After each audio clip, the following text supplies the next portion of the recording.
Boa tarde a todos e todas presentes. É com muita alegria que, como vice-presidente, hoje eu estou presidindo essa sessão, tendo em vista a situação urgente que nós temos a debater aqui nessa data de hoje. 57ª legislatura, terceira sessão legislativa ordinária, 21ª reunião de audiência pública extraordinária, Comissão de Administração e Serviço Público, dia 8/7/2025, às 16h30. Declaro a abertura dessa sessão.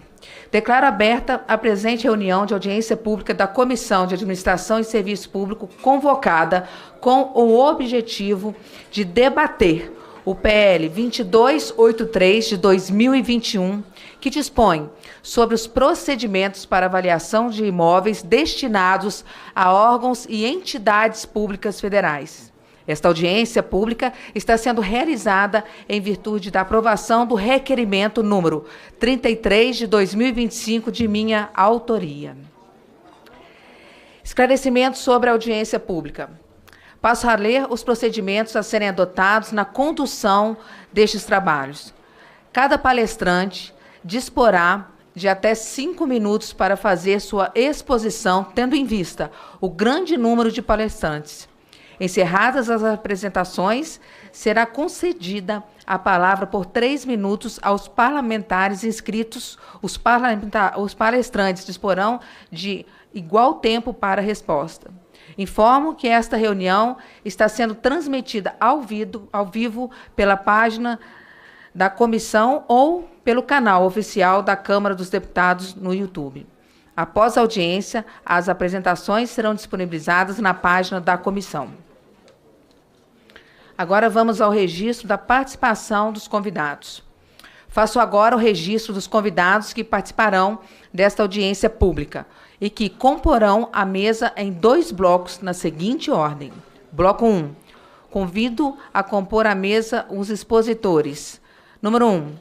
Senhora Andréia Clupel, vice-presidente técnica IBAP Nacional do Conselho Federal de Engenharia e Agronomia, CONFEA, a quem convido para compor a mesa.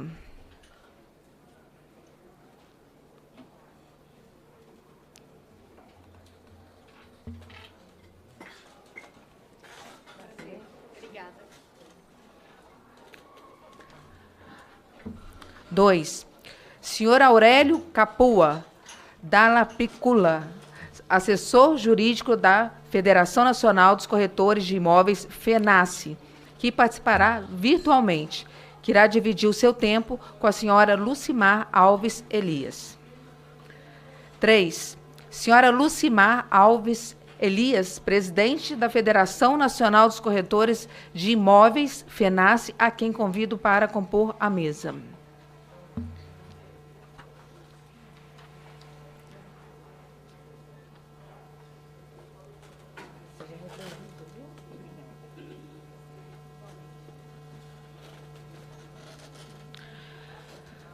Quatro, senhor Carlos Abreu, vice-presidente de comissões temáticas do Conselho de Arquitetura e Urbanismo no Rio de Janeiro, CAU, Rio de Janeiro, que participará virtualmente.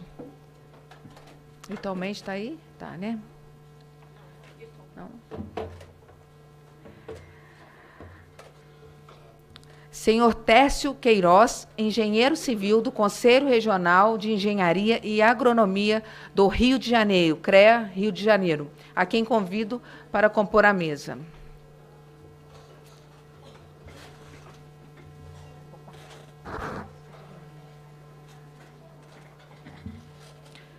Senhora Fabiana Albano Russo de Melo, diretora de Relações Institucionais do Conselho Regional de Engenharia e Agronomia de São Paulo, CREA São Paulo, a quem convido para compor a mesa.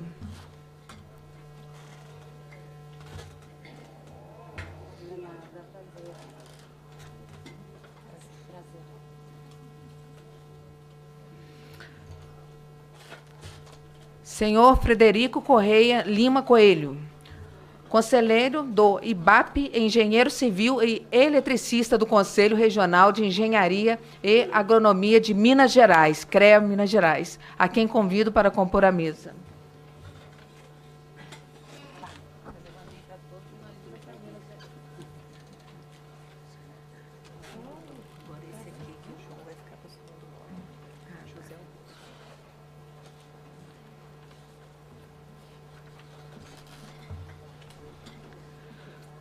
Senhor José Augusto Viana Neto, presidente do Conselho Regional de Corretores de Imóveis, Cresce São Paulo, a quem convido para compor a mesa.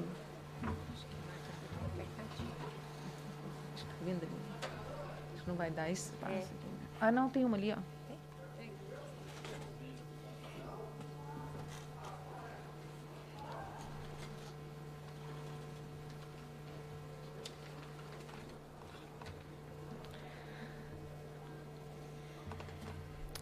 Senhor Luiz Fernando Pinto Barcelos dos Santos, diretor de avaliações. Segundo bloco? Ah, tá. Primeira, aqui? Essa também, esse aqui é o segundo bloco.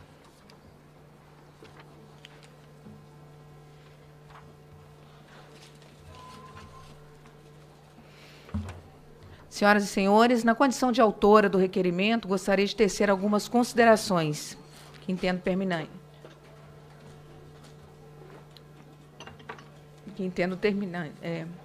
importantes. Senhoras e senhores, requeri a realização dessa audiência pública porque acredito que o debate que ora promovemos é de uma importância muito singular. Não se trata apenas de aperfeiçoar um projeto de lei em tramitação. Trata-se de tentar avançar rumo ao deslinde de uma controvérsia que já se arrasta por anos. Para esse fim, é necessário, em primeiro lugar, conhecer a motivação imediata do presente debate. O projeto de lei 2283 de 2021, do ilustre deputado Fausto Pinato, propõe-se a disciplinar as avaliações de imóveis destinados a órgãos e entidades públicas federais. Entre seus preceitos, encontra-se o artigo 3º que diz: o laudo de avaliação de imóvel deve ser subscrito por engenheiro, arquiteto ou agrônomo, dentro das suas atribuições. A esse projeto foi apresentada uma única emenda, do deputado Fábio Chonetti, com o objetivo de incluir os corretores de imóveis entre os profissionais habilitados a emitir laudo de avaliação de imóveis. Em sua justificativa, o autor da emenda argumenta que a análise de um engenheiro, arquiteto ou agrônomo é imprescindível para a confecção de um laudo confiável. Porém, a questão da valoração de um imóvel se refere a uma atribuição inerente ao ofício de um corretor de imóveis, que é agente fundamental do mercado imobiliário e suas implicações econômicas.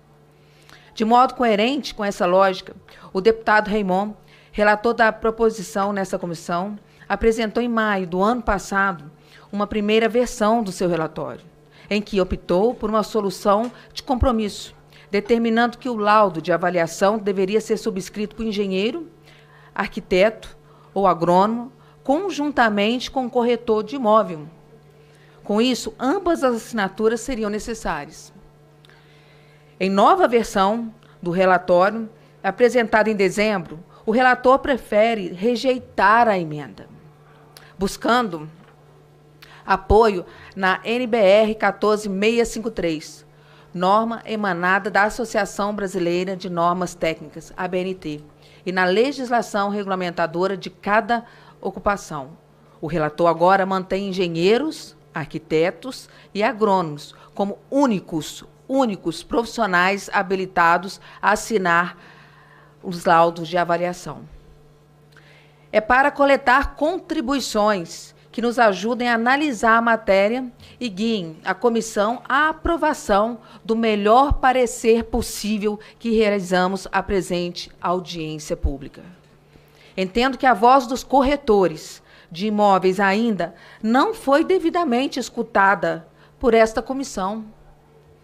Como mencionado, a atuação desses profissionais na avaliação imobiliária já vem ocorrendo a despeito de algumas impugnações há anos sobre regulação de sua entidade de classe.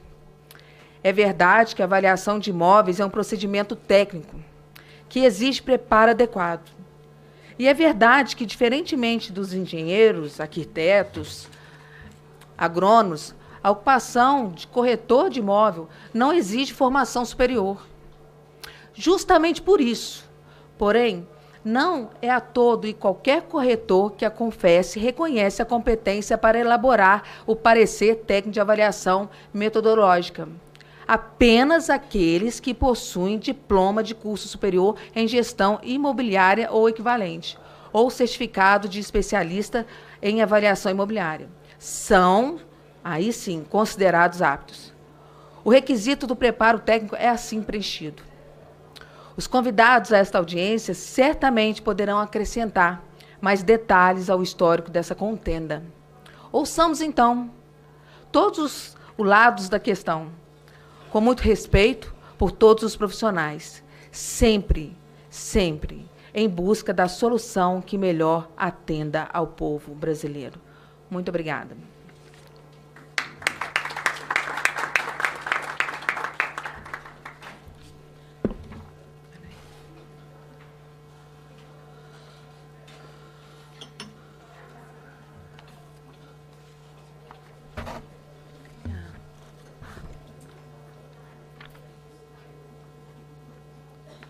Esse bloco 1, né? Uhum.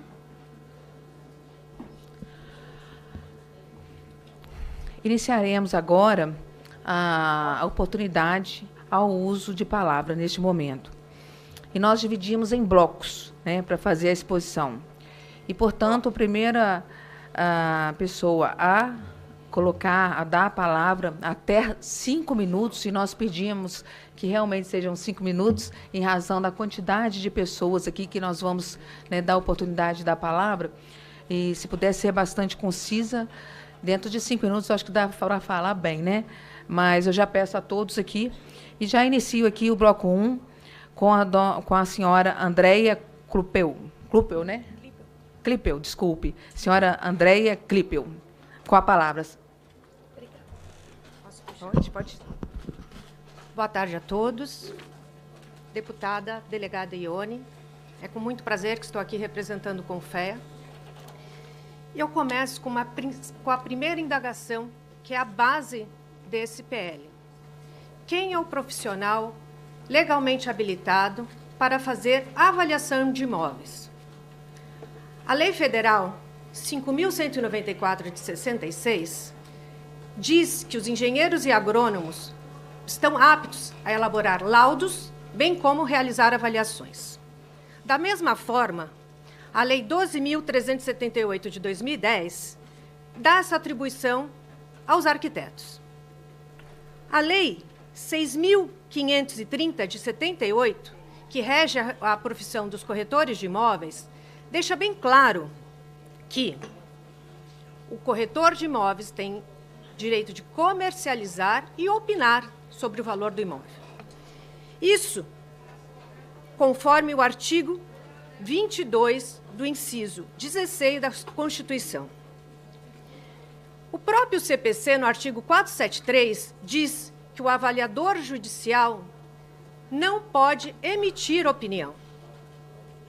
E assim também, o desembargador Silveira Paulilo, do Tribunal de Justiça de São Paulo, diz no seu acórdão que não se pode estender o vocabulário opinar da Lei dos Corretores como autorizador para a avaliação nos termos da Lei 5.194 de 66.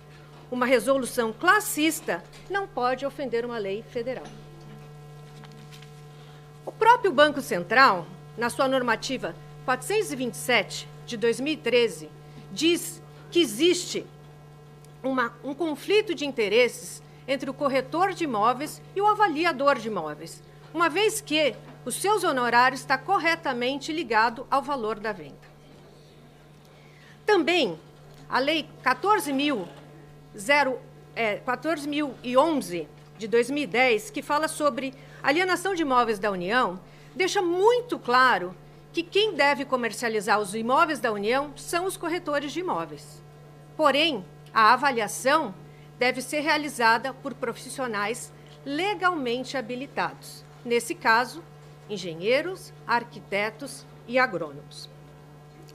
Assim também, como nós temos representantes da Caixa Econômica Federal, bem como o Banco do Brasil, potências na avaliação de imóveis nos financiamentos, diz em seus editais que o profissional legalmente habilitado para realizar essas avaliações são os engenheiros, os arquitetos e o agrônomo, e ainda com uma ressalva, eles têm que ter especialização nessa área. A própria SPU, na sua normativa 67 de 2022, também informa que para fazer avaliações o profissional deve estar cadastrado junto ao CREA e ao CAL, assim como no seu manual de avaliações de 2024. Ou seja, se o próprio gestor dos imóveis da União tem essas restrições em suas normativas, como nós podemos alterar essas normativas?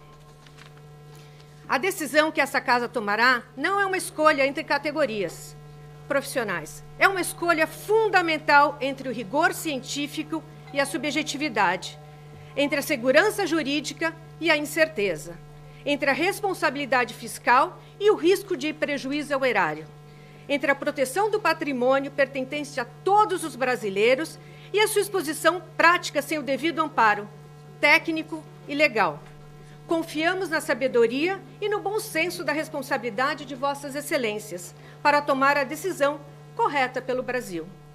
Muito obrigada.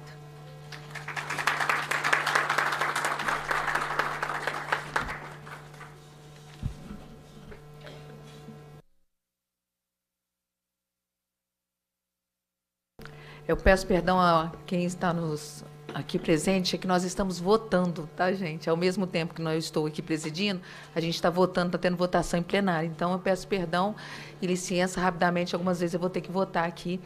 E, seguindo, segue a senhora Lucimar Alves Elias. Oi? Senhora Lucimar Alves Elias, dividido o seu tempo por 3 minutos com o senhor Aurélio Capoa Dalla Piccola, assessor jurídico do FENACE. É remoto. Deixa eu falar primeiro. Por último, chama o próximo. Quer que chame o próximo? Senhor Carlos Abreu.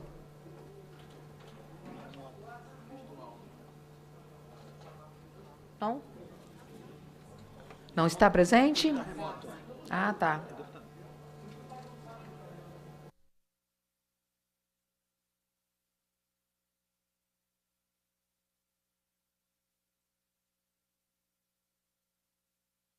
Boa tarde a todos.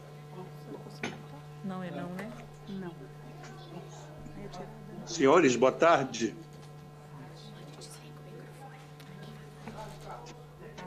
Boa tarde. Estão me ouvindo?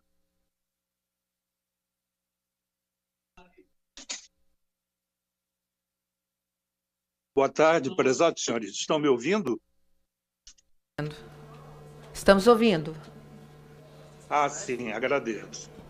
Muito prazer, meu nome é Carlos Abreu, estou vice-presidente do Conselho de Arquitetura e Urbanismo do Rio de Janeiro e atuo na área de avaliações há mais de 40 anos. Eu acho que as considerações colocadas e pautadas exatamente pela minha antecessora, no que diz respeito à questão legal, traduzem plenamente toda a nossa preocupação em relação à questão colocada nesse projeto de lei.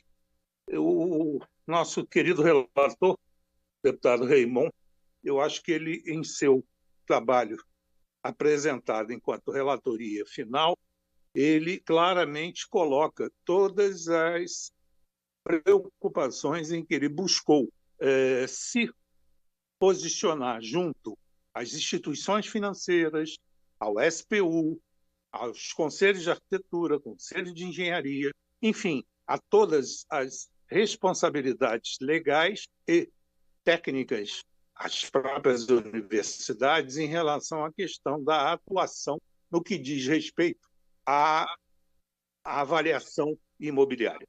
A avaliação imobiliária ela vem de décadas, tecnicamente, com o aperfeiçoamento das tecnologias, sejam as tecnologias de estatística, sejam as tecnologias referentes à atividade profícua dos próprios arquitetos e engenheiros, análise de mercado, análise urbana, estudos de viabilidade, enfim, ela detém a necessidade de uma série de formações, informações e entendimentos técnicos que a exigência colocada na própria NBR e acompanhada pela legislação federal, seja a de 1966, da criação da regulação da atividade de engenheiros e arquitetos, ou mesmo a de 2010, que é a lei que vem a formar o Conselho de Arquitetura e Urbanismo, ela define claramente que a atividade técnica de avaliação ela prescinde de uma formação bastante aprofundada. Eu cito aos senhores que nós não estamos falando pura e simplesmente numa questão de colocação de profissões contra profissões, não se trata disso. O que se trata aqui é a preocupação da defesa da sociedade, porque a sociedade deve ser protegida e essa é a preocupação principal, seja do Conselho de Arquitetura e Urbanismo ou do próprio Conselho de Engenharia do Brasil.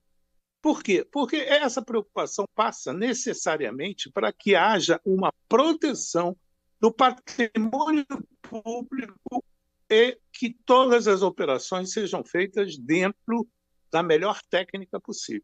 Eu cito aos senhores que não há nenhuma preocupação que diz respeito à elaboração dos chamados PETAM, que são os pareceres técnicos, né, de análise mercadológica, que os corretores se colocaram como executores, e inclusive fazem judicialmente em alguns momentos, mas isso não é a questão. A questão principal diz respeito à possibilidade de análise de uma unidade padrão. Não estamos falando aqui da avaliação, por exemplo, de uma unidade de sala 2 quartos em Pinheiros ou de um sala quarta em Copacabana. Nós estamos falando, por exemplo, senhores, quem terá condições de desenvolver com a capacidade adequada a avaliação do Palácio do Planalto? Quem terá condições de fazer com a competência e com a técnica apurada e adequada a avaliação do Ministério da Fazenda? Enfim, todos os imóveis que estão associados à questão pública, eles precisam ter uma precisão maior na análise técnica que será colocada. E, por último, acho que é extremamente importante que isso também está amparado no Código de Defesa do Consumidor, em que, na verdade, a opinião de valor não se discute, não é uma questão de opinião. Opinião as pessoas podem ter. Agora, a determinação do valor de mercado de um imóvel, ele tem que ser acompanhado no registro de responsabilidade técnica por parte do arquiteto ou da RT, que é a anotação de responsabilidade técnica por parte do engenheiro. Esta responsabilidade técnica nem se observa no PETAM, porque não há esta indicação. Então, senhores, é extremamente importante que se esclareça que o que se está colocando aqui é uma preocupação da defesa da sociedade, dos bens públicos, dos bens da sociedade e, realmente, da atuação dos profissionais que têm a sua formação e a sua condição de elaboração de laudos de avaliação que venham a atender à necessidade da sociedade. É isso, eu agradeço mais uma vez a minha participação. Uma boa tarde a todos.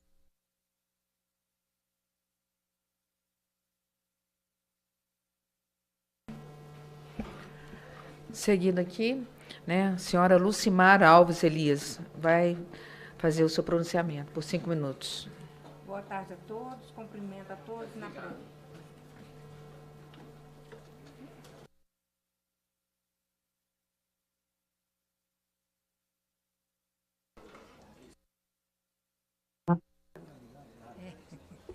Boa tarde a todos. Eu cumprimento a todos na presença da deputada delegada Ione, a qual eu agradeço por estar aqui hoje para discutir essa tão sonhada, né, o PL aí. Eu coloco aqui, já colocando nas falas, né, tanto da Andréia quanto do expositor Carlos, há, por exemplo, dentro da nossa categoria, a Lei 6.530, no seu artigo 3º, a nossa função como avaliadores de imóveis, né? E posteriormente, né, houve também na Lei 14.011 de 2020, para os órgãos públicos, né, ele alterou a Lei 9.636, que regulamenta, né, a avaliação imobiliária para órgãos públicos. Então, eu acho que, com relação às leis, existem várias leis que, cada uma dentro da sua categoria profissional, né, ela está inserida. Nós, quando falamos de avaliação, claro que um médico pode fazer uma avaliação com relação ao seu paciente, claro que o engenheiro vai fazer uma avaliação com relação à sua obra e tudo aquilo que detém dessa obra. É claro que o arquiteto também vai fazer a sua avaliação, mas o que nós estamos tratando aqui é de mercado imobiliário. Como bem falou o Carlos, quem irá avaliar os imóveis da União, quem irá avaliar os imóveis da República? Nada mais do que o corretor de imóveis, porque esses imóveis hoje já estão inseridos no mercado, já estão construídos, têm a sua deterioração, têm o seu tempo de obra e tem o seu mercado. Quando você vai avaliar um imóvel, não é tão somente você utilizar alguns critérios que alguns colocaram aqui. Existem vários outros critérios a ser colocados para se fazer uma avaliação imobiliária. Existe o uso do imóvel a que se destina. Esse uso, ele muda constantemente, conforme, né, ali se determina o órgão, a prefeitura, ou aquele que se destina essa utilização. Então, existe N processos que não foram colocados aqui, que o corretor, ele é esse agente apto a estar fazendo essa utilização de avaliação do mercado imobiliário. É claro que, quando se coloca, cada um quer pegar a sua fatia do bolo, né? Cada categoria, eu, com todo respeito a todas elas, cada categoria quer estar inserido no nosso mercado. Mas a verdade é muito simples. O mercado imobiliário, existe critérios, existe um conhecimento mercadológico. O próprio nome se diz conhecimento mercadológico. E o engenheiro, o arquiteto, ele não tem esse conhecimento. Então, como muitos falaram aqui ainda há pouco, com relação à sociedade, a sociedade fica muito exposta em relação a esses critérios quando não feito por um corretor de imóveis. Eu agora passo a palavra com o nosso jurídico, que é o doutor Aurélio Cava da Lapíqua, para que ele possa aí colaborar comigo diante do que já está colocado aqui conosco. Senhor Aurélio. Perfeitamente, estão me ouvindo? Sim, estamos. Senhor Aurélio, pode estar dada a palavra para o senhor. Câmera, na outra. Bom, eu estou com duas câmeras aqui ligadas. Se me veem bem, me ouvem bem, vou iniciar a fala, cumprimentando a todos, a deputada Ione e a todos os demais presentes, colegas corretores e a presidente Mar. Como bem ilustrado aí pela presidente da federação, e já comentado pelos colegas anteriores, eu vou fazer alguns destaques para que se salte aos olhos a função de cada um, né? Como foi já debatido. Na Lei 5.194 citada, é justamente como a presidente do CIMAR mencionou, no seu artigo 7º, fala genericamente sobre avaliações, que é a lei de regência da categoria dos engenheiros. E, em 1973, por meio de uma resolução, os engenheiros regulamentaram esse artigo 7º, eu não tenho uma resolução aqui de cabeça, mas tem um artigo meu, depois eu posso providenciar, e dizendo lá que a avaliação é quanto à estrutura do imóvel. Não poderia ser diferente. Como ela bem ilustrou, o médico não pode fazer uma avaliação de preço, uma avaliação... Tem que ser uma avaliação quanto à saúde. Assim, o engenheiro tem que fazer uma avaliação quanto à estrutura, quanto à construção e coisas envolvidas nesse tema. Da mesma forma, a Lei 12.378, no seu artigo 2º, inciso 6º, né? A Lei 5.194 é no inciso C. A 12.378 é no artigo 2º, inciso 6º. Da mesma forma, ela traz avaliações de forma genérica, porque a profissão era única, de engenheiros e arquitetos. Decorre, obviamente, da atividade anterior, veio a lei posterior 12.378, no artigo 2º, inciso 6º, e, por sua vez, regula avaliações de uma forma genérica. Não sei se tem uma regulação por resolução do arquiteto, mas, obviamente, o arquiteto, menos ainda valor de mercado. E o arquiteto está ligado a design de interiores, a arquitetura, mais ligado aos aspectos de arquitetura, obviamente. Ou seja, não compete. Não fosse assim, para que estar se propondo um projeto de lei para incluir engenheiros arquitetos, se eles já fossem competentes por determinação legal? Não haveria sentido nenhum, né? Então, essa é a resposta. Por outro lado, a Lei 6.530, de 78, no seu artigo 3º, justamente traz sobre a opinar, ou seja, o corretor de imóveis, a opinião nada mais é do que um parecer, nada mais é do que uma opinião também. Assim é um parecer do Ministério Público, assim é um parecer. Tudo é opinativo, porque o valor, a avaliação, ela é subjetiva. Embora se tenha tratamento estatístico, probabilidades, mas a avaliação em si, ela é subjetiva. Vários aspectos podem influenciar. E o método mais utilizado para avaliação é o método de comparativo de dados de mercado, que os engenheiros ligam para os corretores de imóveis, os arquitetos ligam para os corretores de imóveis para fazer o apanhado, nada mais do que um apanhado de todas as opiniões de mercado, de valores, para, em cima dessa opinião dos corretores, fazer o tratamento estatístico que os corretores também fazem com a aprovação do Cadastro Nacional de Avaliadores, estão preparados e utilizando regras da BNT. Para corroborar com isso, nós temos a decisão do recurso extraordinário do STF, reconhecendo o corretor como avaliador no recurso extraordinário com agravo no 474, que fica registrado, e o STJ também assim já reconheceu, no recurso especial 00.105.20.92 de 2007, 401, 3.400. Então, fica evidente que se já tivesse lei autorizando aos engenheiros e aos arquitetos a promoverem avaliações, né, se as avaliações que consta lá fosse especificamente a valores de mercado, que não é, né, não haveria necessidade de se fazer uma legislação. E, por outro lado, eu participei da confecção da Lei 14.011, onde os entendimentos foram para a competência legal para avaliar. Nada tem a ver o corretor intermediar e, não sendo o mesmo corretor, obviamente, poder avaliar. São profissionais distintos. Assim também o engenheiro pode fazer uma planta, ele pode fazer a avaliação estrutural, quer dizer, dentre as atividades do profissional, ele pode exercer. Obviamente que não vai poder ser o mesmo profissional que faz a avaliação, promover a intermediação. Isso realmente seria antiético. Mas não tem nada a ver o corretor de imóveis fazer uma avaliação e outro corretor de imóveis promover a venda ou a empresa imobiliária intermediar. Então, são com esses entendimentos, esses aclaramentos, que a gente pretende encaminhar ou pela rejeição do projeto ou pela oficialização do corretor de imóveis como inserido nesse projeto, né, que é um substitutivo que foi apresentado no grupo, ok? Então, com esses esclarecimentos, eu vou respeitar o tempo, né, e vou conceder a fala aos demais presentes para poder a gente debater isso e chegar no melhor denominador comum. Obrigado a todos.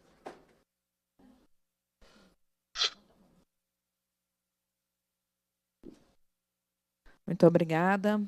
E seguindo aqui, agora é o senhor Claudeci Contreira. Não? Aqui está Claudeci. Não foi eu que errei, não, viu? É Claudemir. Claudemir Contreira. Oi? Não, está correto. Então, eu estava certa, né?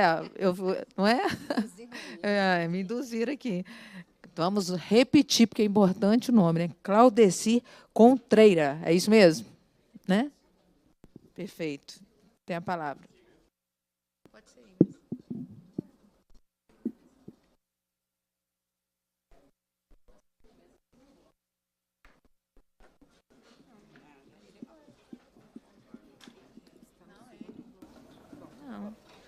Boa tarde a todos. Cumprimentar a mesa, a pessoa da deputada delegada Ione, também nas pessoas do meu presidente João Teodoro, presidente do COFES, e dizer que nós, corretores, como profissionais de luta que somos, garantidores das boas avaliações e da qualidade dos bons negócios desse país, lamentamos, né, que essa PL, infelizmente, tenha, em primeiro momento, nos incluído, após alguns diálogos, e logo em seguida, no mesmo ano, se não me falha a memória, em dezembro de 2024, nos tirou da condição de avaliar um patrimônio que é muito mais importante que o patrimônio particular, por se tratar justamente do patrimônio que pertence ao conjunto de uma sociedade. Então, da nossa parte, é lamentar esse ocorrido e pedir a essa casa que não cometa a injustiça de tirar o trabalho que tanto nos dignifica e que por tantas vezes e por tantos históricos que serão apresentados aqui em formato cronológico de aprovações de leis e de lutas, lembrando aqui do meu amigo parceiro de Mato Grosso, Barcelos, que em 2006 evidenciou a figura do corretor como importante figura nas avaliações imobiliárias de todos os imóveis, e agora reafirmar aqui o nosso compromisso de luta para manter a nossa categoria frente às avaliações de imóveis que pertencem a esse país. Lamentável que o governo federal mande essa mensagem para o parlamento pedindo a exclusão da figura do corretor de imóveis. E eu lembro aqui que isso pode comprometer um patrimônio que não pertence a um governo, mas pertence a uma nação, pertence a um povo. E se tem alguém que compreende de fato de direito por vivência, por experiência da questão mercadológica, é sim os nossos amigos, irmãos e irmãs, corretores e corretoras de imóveis, que nunca, jamais se indispuseram com a categoria dos engenheiros e arquitetos no tocante a ajudá-los em seus laudos de avaliações. Então fica aqui o nosso registro, o Cresce Mato Grosso, bem como todo o sistema COFES Cresce, não aceitará isso de forma alguma. Nós lutaremos até o final, porque esse é o nosso compromisso com a nossa gente, com o nosso povo, não apenas corretores, repito, mas com a sociedade que compra, que vende, que aluga os imóveis, que alimenta nossa mesa com o pão de cada dia. Muito obrigado.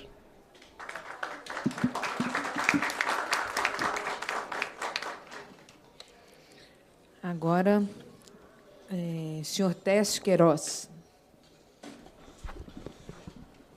Muito boa tarde, a qual eu faço o nome da deputada Ione, delegada Ione. Eu estou aqui como representante do Conselho de Engenharia do Rio de Janeiro, CREA, e o que motivou a minha vinda aqui é justamente o interesse público. Simplesmente isso. Não é uma disputa entre categorias de profissão. É o interesse público. E eu gostaria, inclusive, de enaltecer o relatório, eu tive a oportunidade de ler do deputado Raymond, que ele enfrentou todos os problemas que poderiam ter na consequência de um patrimônio da União ser avaliado de uma forma enviesada. Com todo respeito aos corretores, porque eu acho que eles têm um papel importante na cadeia produtiva, quando se fala em avaliação, a impressão que dá aqui é que é uma coisa simples. Vem aqui, avalie aqui. Nós temos uma norma que nós estamos indo para 8 módulos. Nós falamos em desapropriação de área ambiental. Nós falamos em construções históricas. E isso requer técnica. O engenheiro, o arquiteto, passaram 5, às vezes 6, 7 anos numa academia estudando para poder aplicar aquilo na avaliação.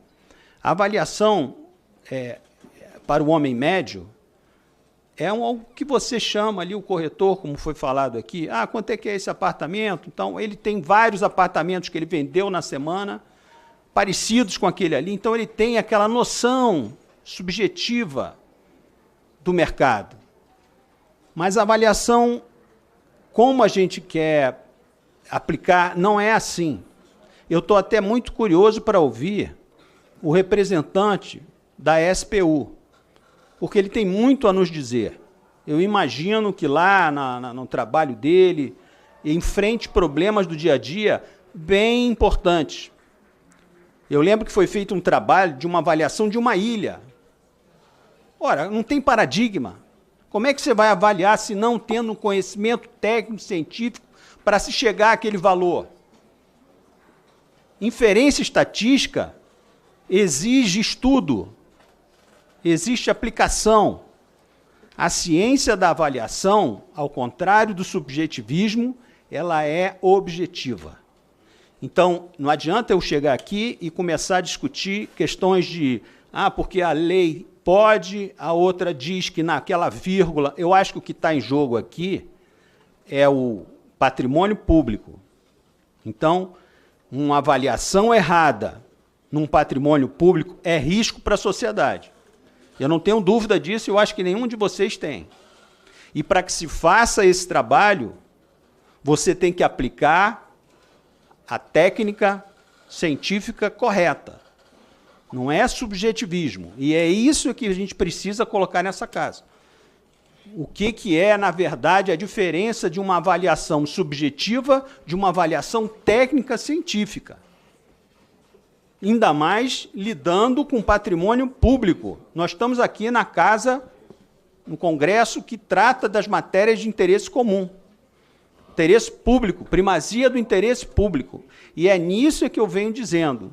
O risco de se colocar profissionais, e aí eu não estou citando corretores, ou qualquer outro, que não tenha uma capacidade técnica de fazer uma avaliação correta num patrimônio público, coloca em risco a sociedade. Então, essa é a minha contribuição para essa comissão. Muito obrigado.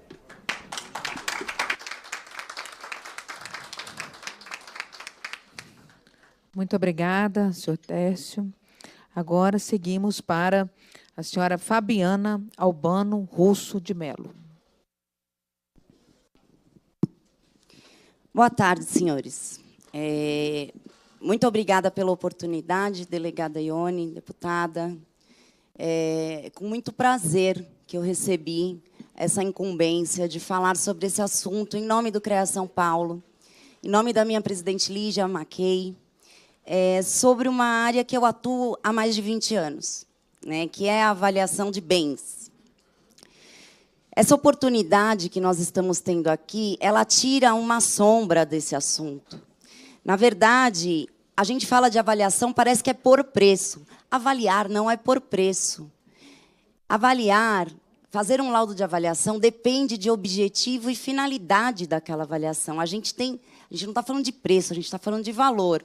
Valor de mercado, valor de reposição, valor de reedição, valor de reconstrução, valor patrimonial, que muitas vezes não é o valor de mercado. São conceitos complexos, importantes e de extrema necessidade de atuação do engenheiro e do arquiteto, né?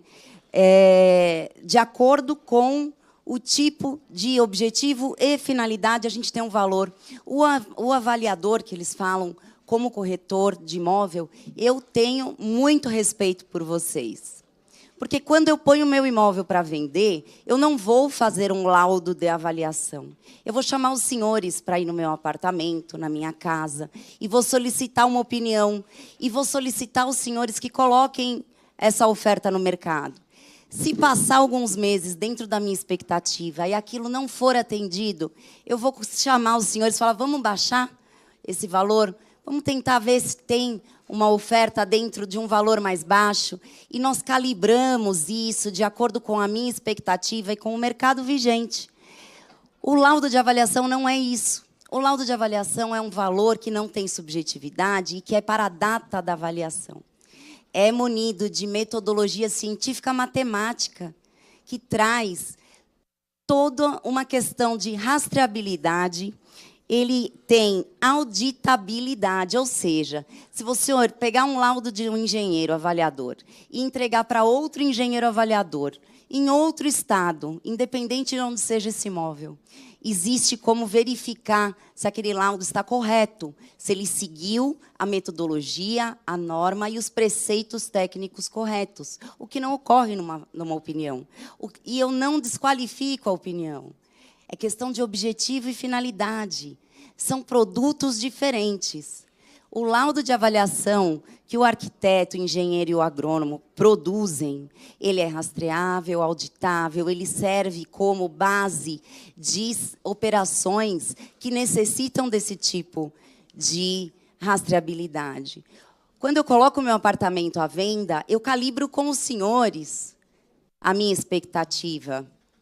E isso não é feito no laudo. O laudo é matemático, né? Seguir a norma 14653 da ABNT requer conhecimento não só de estrutura e sistemas prediais, requer um conhecimento técnico de formação do engenheiro e do arquiteto.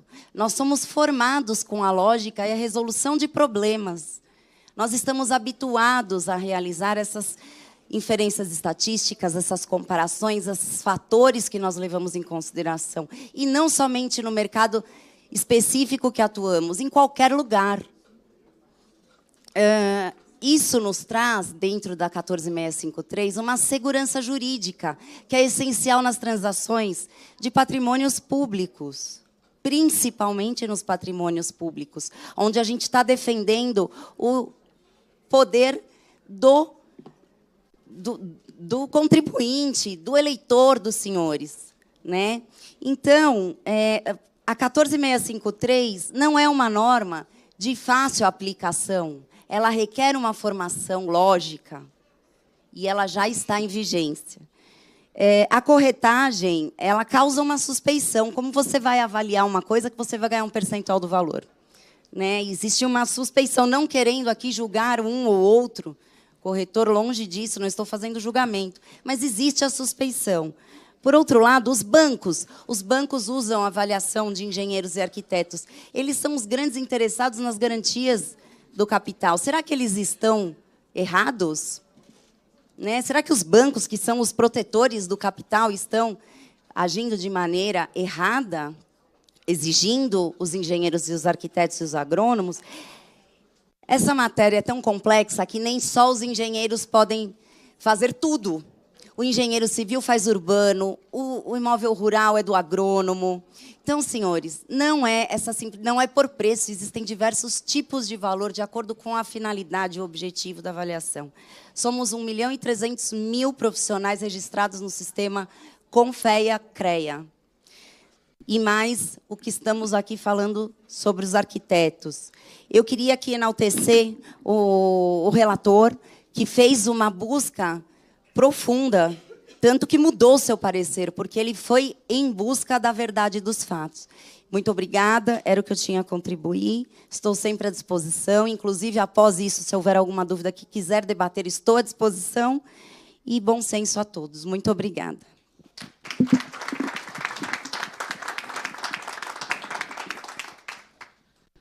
Dando prosseguimento aqui aos demais, agora o senhor Frederico Correia Lima Coelho.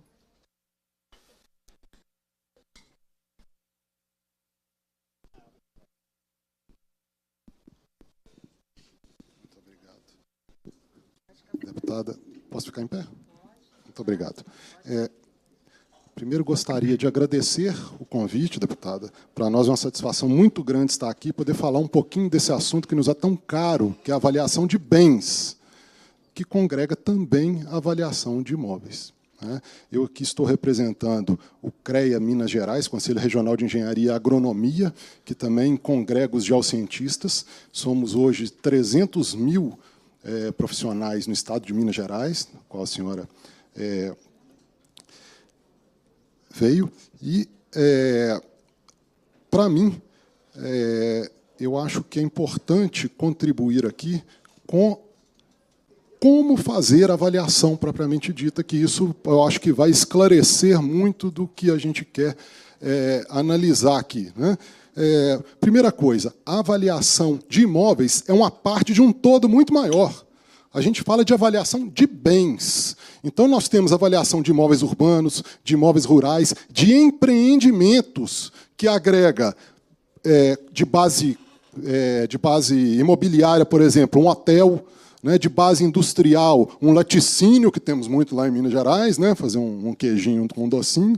Né. Temos também avaliação de máquinas, equipamentos complexos industriais, temos também avaliação de bens rurais e recursos naturais e ambientais, e também avaliação de patrimônio histórico-artístico, além de outras questões correlacionadas a isso. E para cada uma dessas atividades, há uma especialização dentro da engenharia. Por quê? Porque há necessidade de conhecimentos específicos para que isso seja feito.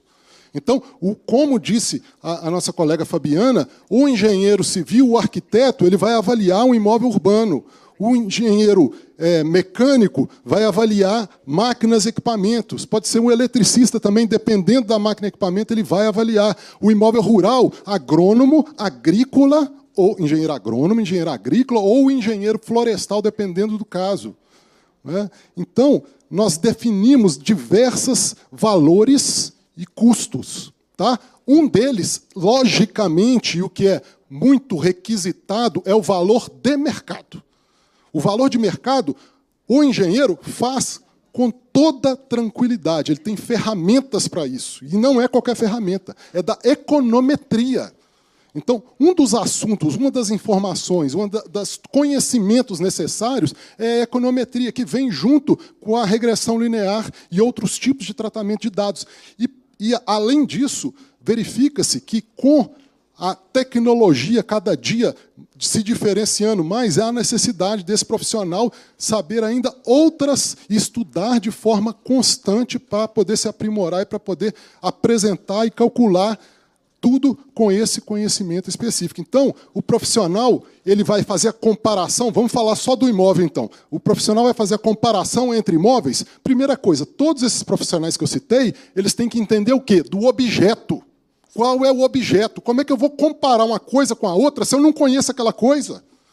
Se eu não entendo de materiais? De materiais que eu falo é o acabamento, o piso, a parede, o teto. Eu não sei o preço daquilo, eu não sei como é que eu vou comparar uma coisa com a outra se eu não conheço aquela coisa.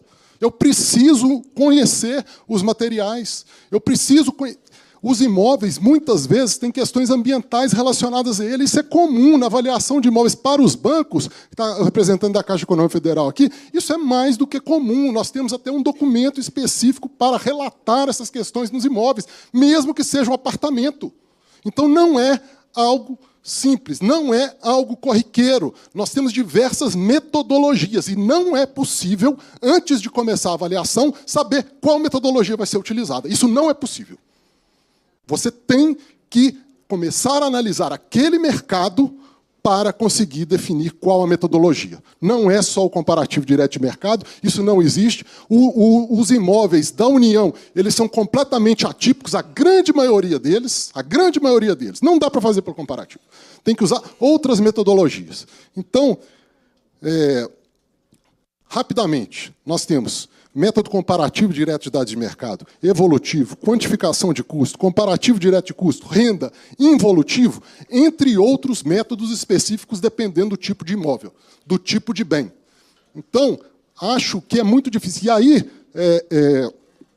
deputada delegada Ione, nós conseguimos chegar na minúcia de dizer o seguinte: eu vou fazer uma equação que descreve aquele mercado imobiliário e vou te falar qual é a determinação daquela equação, ou seja, a capacidade dela descrever os dados de mercado pesquisados.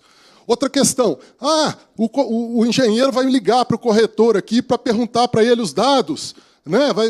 Vai mesmo, ele pode até perguntar, ele está fazendo uma amostra de mercado, assim como ele tem que perguntar para as partes, porque o corretor ele está Ele é um intermediário. Na verdade, quem são os players de mercado? Principais são os compradores e os vendedores. Os corretores, eles têm informação? Sim. Assim como outras pessoas têm. Não só os corretores. Então, eu agradeço a atenção. Desculpe se eu fiquei mais... Mas o jeito do professor. Às vezes a gente fica animado com o assunto. Então, eu sou professor do curso de pós-graduação da PUC, que trata desse assunto, PUC Minas Gerais, e também faço parte da comissão da norma de avaliação que rege essas avaliações, que é a BNT, BR 14653, que é composta de 7 partes atualmente. Obrigado pela atenção. Tenham todos um boa tarde.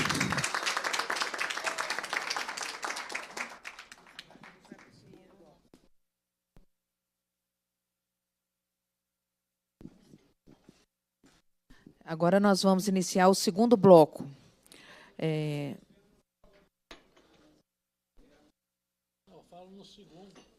Acho que ele fala no segundo, agora. Pode até se manter aí, né? Mas se ele quiser falar agora, não tem problema. É, isso mesmo. Se ele quiser falar agora, não tem problema. Oi? Quer falar? Quiser falar agora. O senhor quer falar de uma vez? Pode ser. Pode ficar à vontade, então.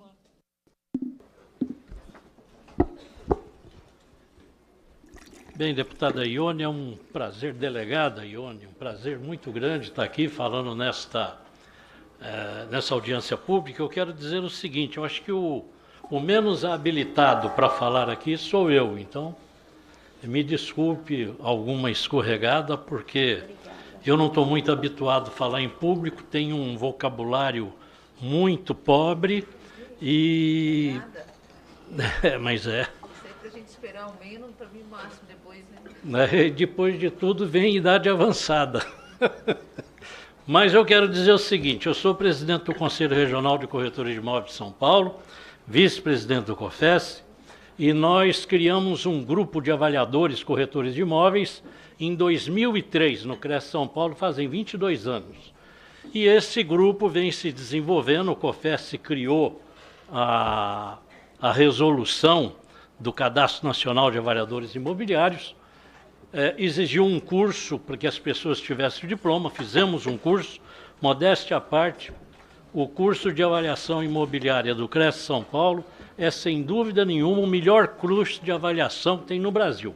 Não há nenhuma faculdade de engenharia no Brasil que tenha um curso com tantas horas e com tanta tecnicidade como tem o curso de avaliação do CRES São Paulo.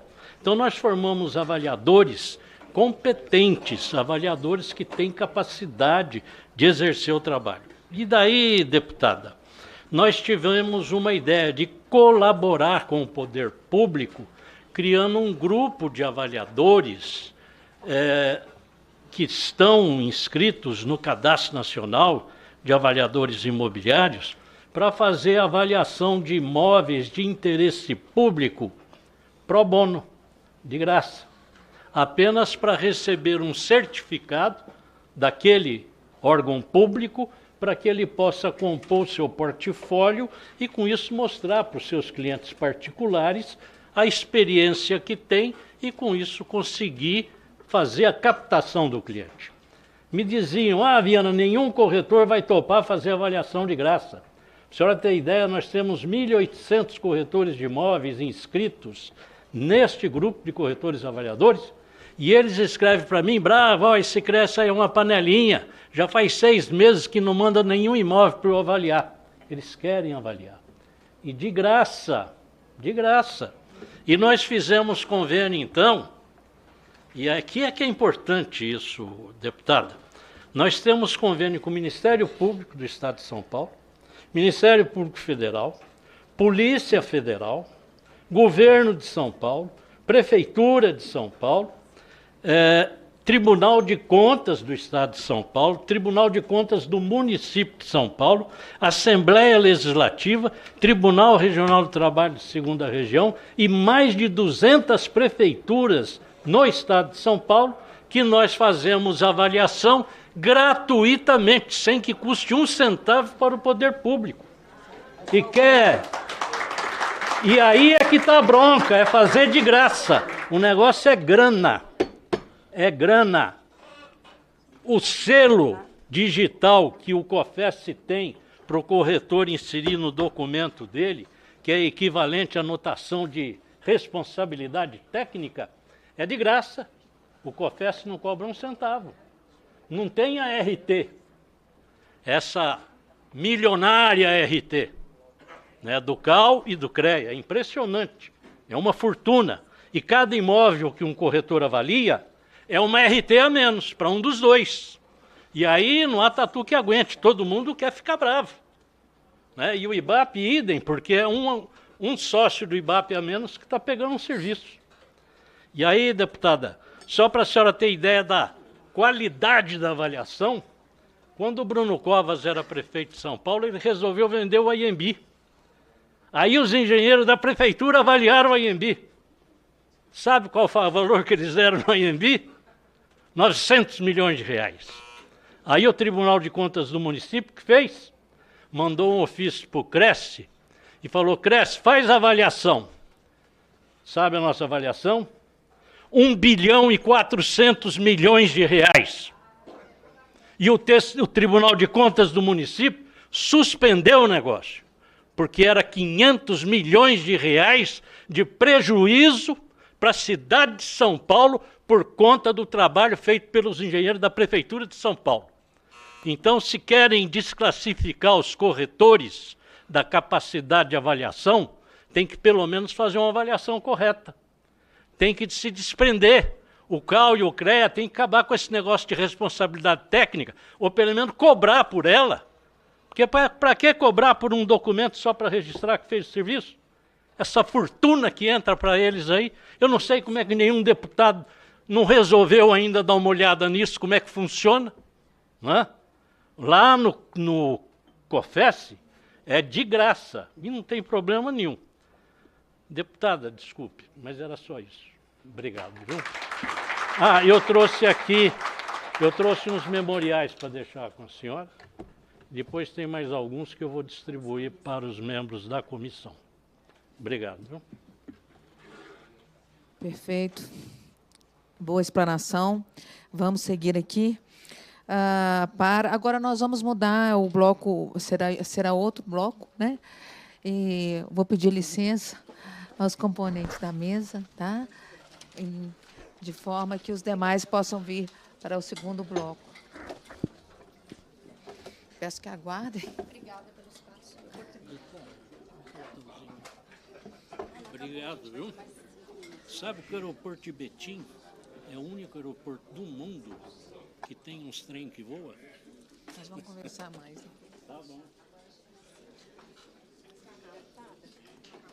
Minha querida, à disposição, tá? Se quiser vir até meu gabinete para a gente conversar, estou à disposição. Tá certo?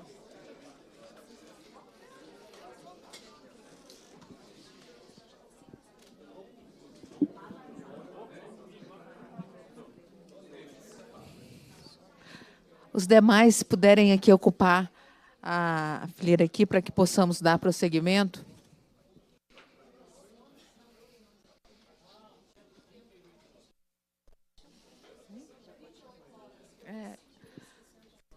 Será que eu chamo pelo nome? Sim. Né?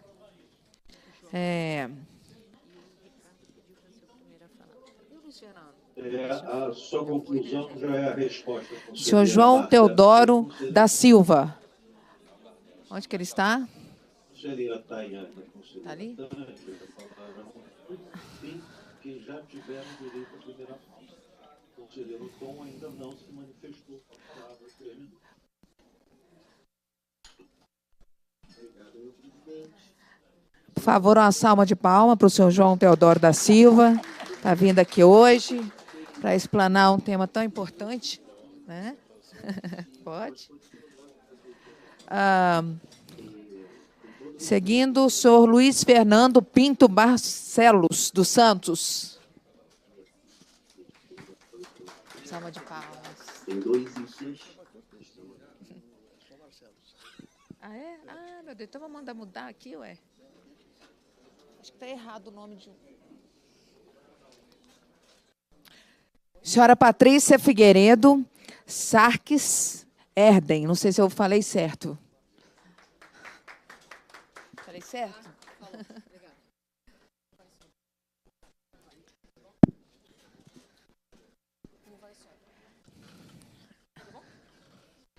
Senhor Ricardo Mendes Santos. Ah, não, já falou, né? Já deu uma fala. Ah, não, né? Vai falar. Mas já falou. Que braveza, hein?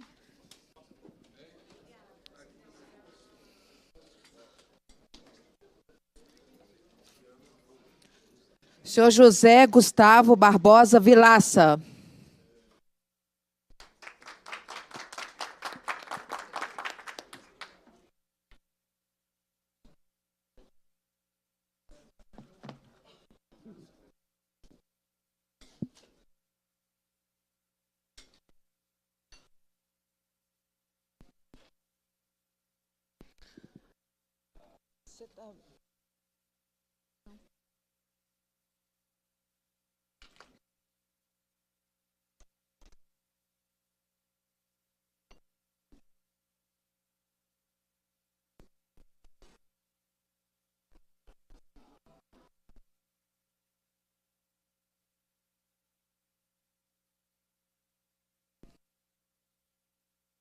Bom, vamos dar início ao nosso segundo bloco.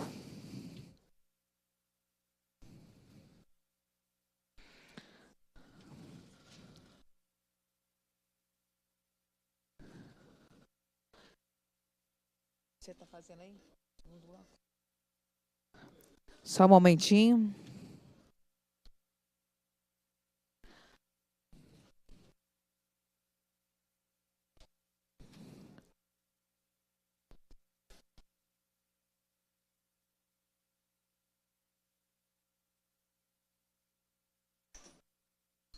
Já pode. Eu vou chamando para adiantar. Ah, tá. Eu vou dar aqui a fala para o senhor Ricardo Mendes Santos, uma vez que ele já tinha pedido.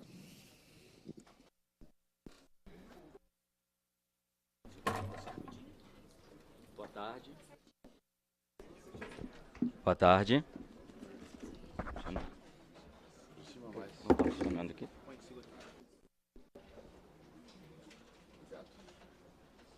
Obrigado. Boa tarde a todos. Deputada delegada Ione, muito obrigado mais uma vez pela oportunidade. Eu vim aqui, delegada, falar a respeito de prerrogativa profissional, do direito constitucional ao exercício de uma profissão que nos é assegurado pela Constituição Federal, das prerrogativas legais da Lei 6.530 de 78. Mas me senti incomodado durante a sessão e gostaria de externar e dividir aqui com os colegas. Do fundo, vi piscadelas e sorrisos de desprezo. Ouvi profissionais que disseram que entregam o seu bem, o seu patrimônio, a corretores de imóveis, confiando na subjetividade de suas avaliações. Ouvi profissionais dizer que somente engenheiros estudam. Infelizmente, volto para Minas Gerais, meu estado, ouvindo de um conterrâneo, professor, que só engenheiros estudam. Corretor não. Corretor especula. O corretor é o profissional habilitado por lei, autorizado por lei a intermediar transações imobiliárias. E eu coloco aqui uma reflexão. Quando alguém sai de casa para colocar o seu patrimônio à disposição para venda a terceiros, procura um escritório de engenharia ou procura um corretor de imóveis? Quando alguém quer alugar o seu imóvel, o dispõe a um escritório de engenharia, arquitetura, ou agronomia, ou um corretor de imóveis? O que se vê aqui, foi muito bem dito pelo Viana, é um debate econômico, de cunho exclusivamente econômico. Em Minas Gerais também temos, Viana, um convênio com o Ministério Público do Estado, que reconheceu a nossa importância. Quando ele averigua o mau uso dos recursos públicos, conta conosco, os corretores de imóveis do Estado de Minas Gerais, para, aí está a chave, gratuitamente avaliar os seus imóveis. Avaliamos parques ambientais, avaliamos imóveis públicos de maneira zelosa, diligente, prudente. Não é justo alguém sentar a esta mesa e dizer que a nossa avaliação é suspeita, como se o engenheiro a fizesse gratuitamente. Só nós cobramos honorários? Mais ninguém nesta sala?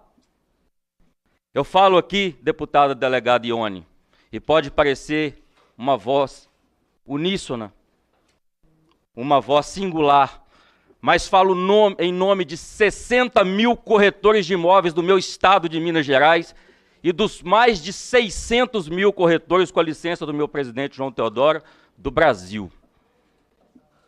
O que eu quero discutir é prerrogativa, é direito, é lei, é autorização. Eu não discuto quem cobra mais, quem cobra menos, quem vale mais, quem vale menos, e nem meço ninguém pelo seu estudo. Porque conheço muita gente que estudou e não é um bom profissional. Então esse discurso é ultrapassado, a meu ver, com toda a vênia, inválido e não contribui em nada para o que se busca aqui hoje. A Justiça já decidiu em decisão não mais passível de recurso que coabitam no mercado das avaliações de imóveis os corretores e os engenheiros. Nenhum nem outro sozinho, ambos. Agradeço, deputada delegada Ione, pela oportunidade de falar e sinto muito pelo que vi e presenciei aqui, porque eu não vim desrespeitar ninguém, não saio da minha casa para isto, mas, infelizmente, quando a gente é desrespeitado, a gente precisa reagir e expor o sentimento ruim que tive sentado ali atrás, vendo, repito, piscadelas e sorrisos desrespeitosos. Muito obrigado.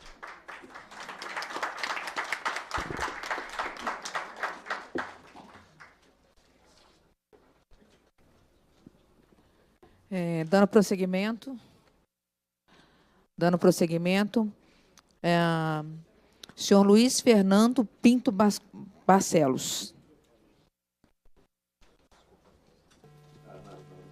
Bom, boa tarde a todos. Excelentíssima senhora deputada delegada Ione, agradeço imensamente o convite para estar aqui hoje. E lhe saudando a senhora, eu saúdo a mesa e a todos os participantes.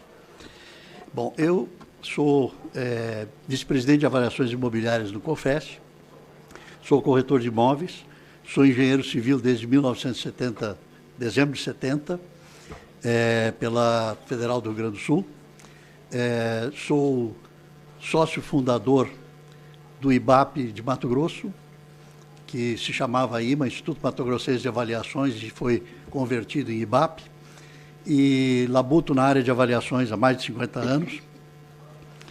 E teria aqui para comentar que realmente a Lei 5.194, que, aliás, não é a lei que dá as minhas atribuições, porque eu sou mais antigo, eu tenho ainda as do decreto-lei, que é anterior. Mas ela já fala em perícias, vistorias e avaliações, genericamente, naturalmente, vinculadas às especificidades das atribuições de cada área da engenharia, né? Então, o engenheiro de Minas vai ter, vai poder fazer avaliações na área dele e assim por diante. E, claro, o engenheiro civil, por que não, na área de imóveis urbanos e tudo mais. Não se contesta isso, isso é uma coisa natural. E que os engenheiros fazendo avaliação consultam as imobiliárias, etc., como consultam o Zap, Viva Real, é lógico, porque ali estão informações de mercado e é necessário formar amostras.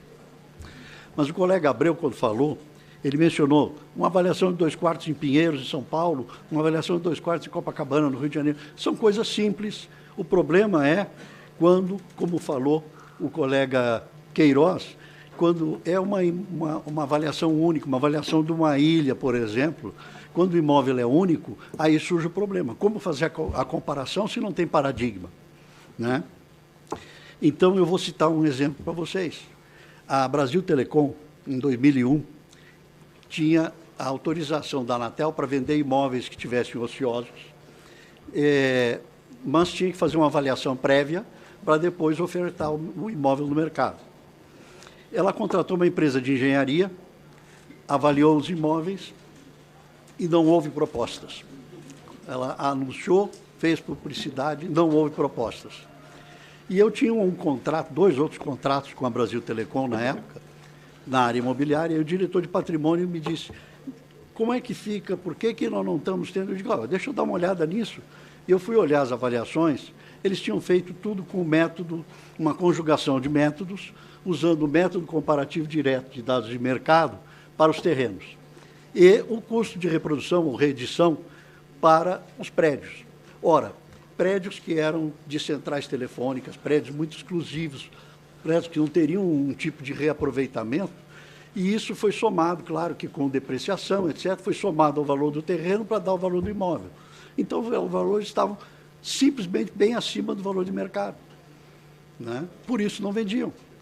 Então, há necessidade de ter o feeling do mercado, de poder submeter o resultado após fazer os trabalhos todos tecnicamente, submeter a uma comparação com o mercado, submeter a ótica do mercado para verificar, porque tem uma lei que ninguém revoga, que é a lei da oferta e da procura. Então, isso, na ocasião, aí foi contratada uma outra empresa, que era imobiliária, e a avaliação foi feita por corretores. E aí os imóveis começaram a ser vendidos, né? Então, essas coisas demonstram que não é aquela tecnicidade toda que o colega falou. Eu também tenho visto de professor, porque fui professor muitos anos na UFMT, no curso de Engenharia Civil. E também tenho esse cacuete de professor. Não tenho a eloquência dele. Bom, o COFES também foi solicitado já a avaliar imóveis até no exterior. Nós já avaliamos 3 próprios do Brasil na Cidade do México, um imóvel na principal avenida, Passeio La Reforma, para os que conhecem a Cidade do México, a principal avenida onde estão todos os arranha-céus. O Brasil tinha um terreno lá, era um prédio que caiu com o terremoto, ficou o terreno. E a casa do embaixador, a residência do embaixador e o prédio da embaixada. E em Lima também. A embaixada e a residência do embaixador foram imóveis que o COFES foi convidado a avaliar. Então, senhores, a experiência nossa, eu tenho ainda para comentar, acho que ainda tenho tempo, que houve, quando emitimos uma resolução em 2006, disciplinando, o COFES que emitiu a resolução, disciplinando a avaliação por corretores, preocupado com a qualidade, criou um cadastro nacional de avaliadores imobiliários para ser integrado somente por aqueles que fizessem um curso de especialização em avaliação. Houve uma ação protocolada na Justiça Federal pelo CONFIA e o IBAP de São Paulo, pedindo que fosse eliminada aquela resolução. Tiveram uma decisão desfavorável na primeira instância, recorreram ao TRF1, onde novamente tiveram uma decisão desfavorável, e esse acórdão, que foi o acórdão no julgamento do processo da segunda instância, foi submetido ainda a STJ e STF, que ratificaram o acórdão de segunda instância. Então, nessa ocasião, ficou reconhecida a habilitação legal do corretor de imóveis de avaliar, e, taxativamente, o acórdão diz que o artigo 3º da Lei 6.530 dos corretores de imóveis, que fala em opinar quanto à comercialização de mercado, quanto à comercialização imobiliária, equivale a emitir o parecer técnico de avaliação mercadológica.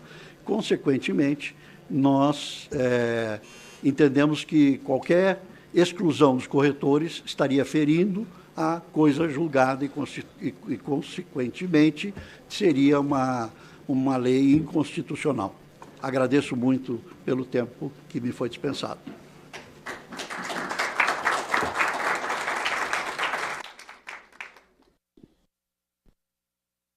Muito obrigada, diretor, né, Luiz Fernando. Agora eu queria passar para o senhor, né? Aliás, vou passar para o senhor agora. Aqui, ó, está aqui mesmo. O senhor João Teodoro da Silva tem a palavra, presidente do COFES. Acho que é isso, né?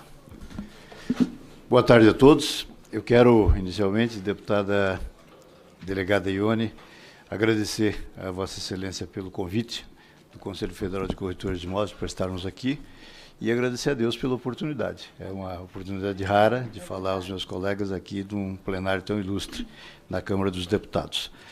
E, na verdade, eu gostaria de fazer um alerta, deputada, sobre esse projeto, sobre esse substitutivo proposto pelo deputado Raymond. O substitutivo faz, na verdade, a modificação do artigo do inciso 5º, parágrafo 1º, aliás, parágrafo 5º do artigo 74, no seu inciso 1º. E ele, com essa modificação, ele restringe os imóveis a serem considerados pelo projeto a somente aqueles imóveis a serem adquiridos ou alugados para o Estado, para os órgãos públicos. Então, ele já começa errando por aí. Ninguém percebeu isso, mas ele está errado. Ele não pode ser continuado a partir dessa modalidade, porque ele restringe, em prejuízo até dos engenheiros. Eu gostaria de também lembrar que, em 1999, por meio do Conselho Federal de Corretores de Imóveis, nós fizemos um convênio com a Caixa Econômica para a venda dos imóveis que estavam por ela adjudicados, que somavam um número imenso de imóveis. E nós tivemos o privilégio de fazer com que a Caixa Econômica pudesse vender, em apenas um ano, 3.800 imóveis que estavam no seu estoque. Só que, desses imóveis, 50% ou mais um pouco, nós tivemos de fazer reavaliação, submeter a reavaliação, porque as avaliações feitas pelos nossos queridos engenheiros e arquitetos, lamentavelmente, não condizia com a realidade do mercado. E não vendia. Isso fez com que esses imóveis tivessem que ser devolvidos ao processo, feita uma reavaliação mais adequada ao valor de mercado, para então a gente poder vendê-los. Então, os corretores de imóveis são, sim, qualificados para fazer avaliação mercadológica de imóveis. Nós nunca reivindicamos a quem quer que seja, nenhum deputado, nenhum senador, nenhum parlamentar, que colocasse na lei que nós vamos fazer avaliação de patologias, como, aliás, dizem claramente as leis 5.194 dos engenheiros e a lei 12.378 dos arquitetos hoje. A referência a avaliações nos artigos correspondentes dessas duas leis diz claramente que se trata de avaliação de patologias, não avaliação de valor de mercado. Ao contrário, o artigo 3º da Lei 6.530 é absolutamente claro quando diz que o corretor de imóveis pode opinar quanto à comercialização imobiliária. E esse opinar quanto à comercialização imobiliária foi submetido à Justiça, deputada delegada Ione, por conta de uma ação proposta justamente pelo IBAP em parceria com o CONFIA.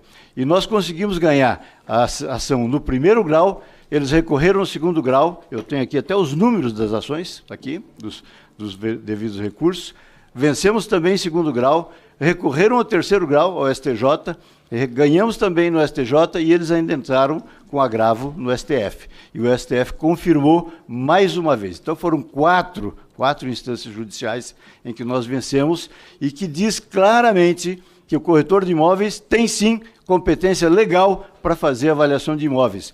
E ela não fala, a decisão não fala, não diferencia imóveis de natureza pública ou imóveis de natureza privada, porque ambos têm o mesmo valor para a sociedade. O meu imóvel privado tem tanto valor quanto tem o valor um imóvel do Estado para a nossa sociedade. Então, não há que se diferenciar aqui, dizer, não, os imóveis públicos têm que ser feitos só por engenheiros. E os outros? Quer dizer que nós vamos deixar, então, ao alvedrio de avaliações desconexas das pessoas privadas? Não tem sentido isso. Se eu posso fazer avaliação de imóvel privado, eu posso fazer avaliação, sim, de imóvel público. É isso que decidiu a Justiça Federal em todas as suas instâncias, e isso é irreversível, deputada delegada Ione. Não tem como reverter essa situação.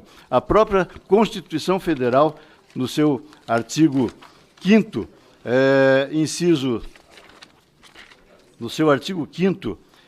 inciso 36, diz claramente lá, o artigo 5º, todos são iguais perante a lei, sem distinção de qualquer natureza, garantindo-se aos brasileiros e aos estrangeiros residentes do país a inviolabilidade do direito à vida, à liberdade, à igualdade, à segurança e à prosperidade nos seguintes termos. E aí vem o inciso 36, que diz o seguinte: a lei não prejudicará o direito adquirido, o ato jurídico perfeito e a coisa julgada. E uma decisão transitada em julgado pelas 4 instâncias da justiça brasileira é coisa julgada. E sendo coisa julgada, é imutável. Então, qualquer modificação que se queira implementar, mesmo por lei, não pode ser feito, porque esse inciso 36 diz claramente que a lei não prejudicará a coisa julgada. Então, não há que se reclamar. Por outro lado, para a gente concluir, já que o nosso tempo está extinto, eu quero dizer que há também uma incongruência muito grande quando se fala em avaliações por engenheiros, porque existem inúmeros ramos distintos na engenharia. Eu coloquei aqui alguns deles. Agronomia, engenharia civil, mecânica, estrutural, elétrica, eletrônica, mecatrônica, de software, de produção, química e tantos outros segmentos da engenharia. Quais desses segmentos vão avaliar imóveis? Não diz isso. A lei fala simplesmente, a resolução do CONFIA fala simplesmente engenheiros e agrônomos e arquitetos. Nada mais que isso. Então, com todo respeito aos engenheiros, aos arquitetos, aos agrônomos, que nós nunca, em nenhum momento, pedimos para que fossem excluídos do processo avaliatório de valor de mercado, que eles estão errados, lamentavelmente. Os corretores têm sim. E hoje em dia, deputada delegada Ione, nós temos 62% dos corretores de imóveis de todo o Brasil detentores de diploma superior. Eu mesmo sou formado em Direito, sou formado em Economia, sou formado em Neurociências e sou formado em Matemática também.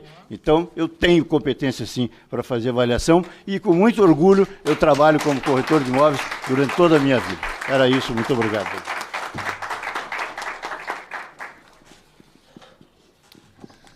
Perfeito.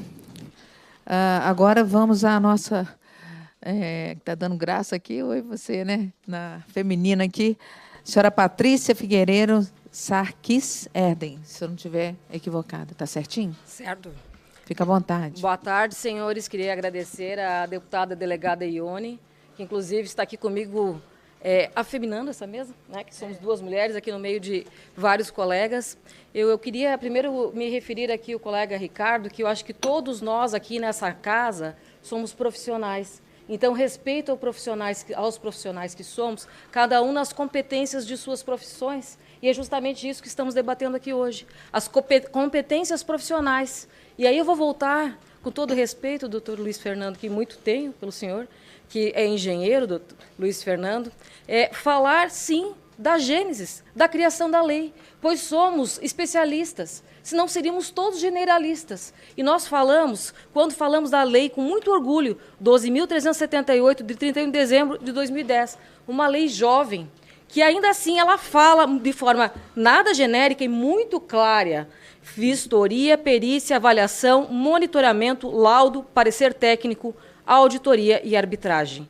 Assim como na lei dos nossos colegas engenheiros e agrônomos, de forma muito clara, nada genérica, ela fala em estudos, projetos, análises, avaliações, vistorias, perícias, pareceres e divulgação técnica.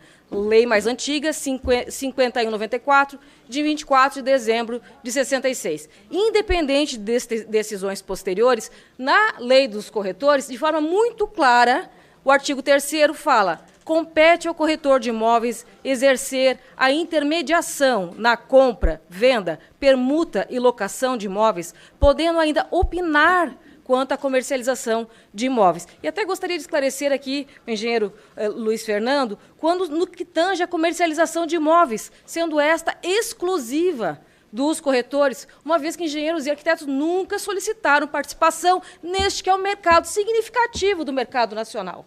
Então, nós estamos falando em lugar de fala. Estamos falando em lugar de fala de arquitetos, engenheiros e agrônomos. Nós que estudamos por 5 anos, e vou comentar aqui ao colega professor Frederico, que falou com muita propriedade de algo que eu não poderia falar. Nós estamos falando de 5 anos, deputada delegada Ione, do qual nós nos dedicamos a uma profissão e, posteriormente, ainda vamos nos especializar junto ao IBAP. Então, nós não estamos falando de algo leve, nós estamos falando de algo extremamente técnico. E falamos ainda de algo que é muito relevante neste caso. Estamos falando da notação de responsabilidade técnica e do registro de responsabilidade técnica, onde o profissional está colocando o seu CPF e o seu número de registro profissional. E quando nós vemos nesse país inúmeros imóveis desabarem, ferindo, inclusive, vidas, quando se fala da importância do médico que defende uma vida, nós estamos defendendo inúmeras vidas que estão postas dentro dessas edificações. Então, eu continuo defendendo o lugar de fala, onde cada profissão tem o seu espaço, um espaço reservado de um mercado que é nosso, um mercado do Brasil que muito tem a crescer com a força dos nossos profissionais. Todos, cada um respeitando, assim como estávamos juntos, doutor Luiz Fernando, lá no CONFIA, no sistema CONFIA-CRE, nós, arquitetos e urbanistas, hoje temos a nossa voz. E muitos dos nossos colegas estão se dedicando a esta profissão com afinco. Acredito que temos mercado para todos. E nós devemos trabalhar, sim, na parceria, cada um nas suas competências, cada um observando a gênese da sua lei, o que estudou para fazer, o que vai seguir. Então, em última análise, gostaria de fazer um resumo falando que a análise da avaliação mercadológica se presta a formalizar uma opinião técnica de mercado, mas não pode se confundir com o laudo técnico, pois carece pré-requisitos técnicos científicos. Essa fundamentação mercadológica não prevê níveis de fundamentação e a demonstração dos critérios e cálculos que sustentam a avaliação de bens ou imóveis que terão seus valores investigados e verificados metodologicamente a exaustão por arquitetos e engenheiros agrônomos que compõem o corpo de profissionais de avaliações sob auspícios da independência e isenção. Muito obrigada.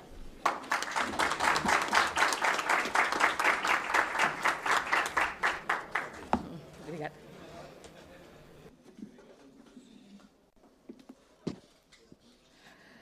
E agora, o último, o senhor José Gustavo Barbosa Vilaça tem a palavra. Muito boa tarde, quase boa noite, né, senhoras e senhores, a todos presentes, aqueles que nos assistem pela vídeo. Em seu nome, deputada delegada Ione, eu cumprimento a toda a mesa, aqueles que me antecedeu.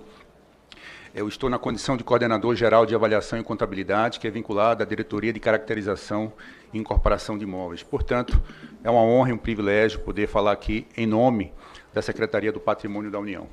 Sempre que a gente tem essa oportunidade de falar sobre a Secretaria, né, ainda mais numa audiência que versa sobre os procedimentos de avaliação para imóveis destinados a entidades públicas federais, ou seja, estamos falando aqui do patrimônio público federal, eu acho que o mínimo é todos nós nos posicionarmos, entendermos a magnitude, né, do que a gente está falando, né? Então, talvez sejamos o único, né, aqui da noite a fazer uma apresentação meio que de imagem, porque, às vezes, ela fala por muitas palavras, né?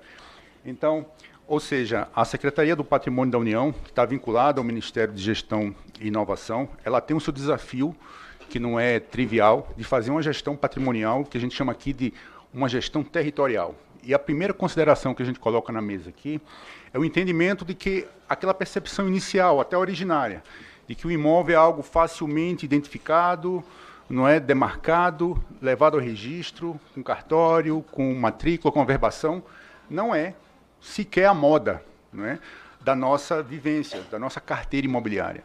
Estamos aqui a falar de o que nós chamamos de unidade de gestão patrimonial, que além desses imóveis ditos originários, a gente perpassa aqui por áreas, por sombras, por manchas, por faixas, das mais variadas tipologias de imóveis.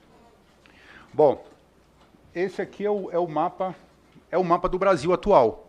Esse é o mapa do Brasil atual, muito diferente daquilo que nós aprendemos, onde a gente incorpora aqui o que todos chamam de Amazônia Azul, não é? Que é o nosso mar territorial.